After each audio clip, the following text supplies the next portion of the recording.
என்னடா மரத்தை கட்டுற அப்படின்னு வந்து பார்க்குறீங்களா? இது வந்து பார்த்தீங்கன்னா அத்தி மரங்க. அது சரி, அதே அந்த மரத்தை கொத்துற நிறைய இடத்துல கொத்தி வச்சிருக்கு அப்படின்னு வந்து கேட்டிங்கன்னா, எந்த அளவு அத்தி மரத்தோட பழம் வந்து உடம்புக்கு நல்லதோ, அதே அளவு வந்து பார்த்தீங்கன்னா, அத்தி மரத்தோட பாலும் வந்து நிறைய மருத்துவ குணம் கொண்டது அப்படின்னு வந்து சொல்றாங்க.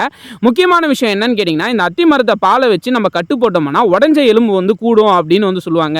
முக்கியமா கிராமப்புறங்கள்ல வந்து பார்த்தீங்கன்னா, ஆட்டுக்கும், மாட்டுக்கும் கால் உடைஞ்சா அத்தி மரத்தோட பாலை தான் வந்து பார்த்தீங்கன்னா, உபயோகம் வந்து படுத்துவாங்க. நம்ம ஆட்டுக்குட்டி ஒண்ணு மேய்ஞ்சிட்டு இருக்க சொல்ல கீழ விழுந்து வந்து பார்த்தீங்கன்னா, கால் வந்து லைட்டா வந்து உடைஞ்சிருக்கு நண்பா. அதுக்காக தான் வந்து பார்த்தீங்கன்னா, நம்ம அத்தி மரத்தோட பாலை வந்து கொண்டு வந்தோம். இந்த பாலை வந்து ஈஸியா எடுத்துற முடியாதுங்க. கொஞ்சம் கொஞ்சமா தான் வந்து பார்த்தீங்கன்னா, மரத்துல இருந்து கலெக்ட் பண்ண முடியும். அப்படி இல்லனா ஒரு பெரிய களைய வெட்டினா வந்து பார்த்தீங்கன்னா, ஈஸியா வந்து எடுத்துடலாம். ஆனா நம்ம களையெல்லாம் வெட்டல.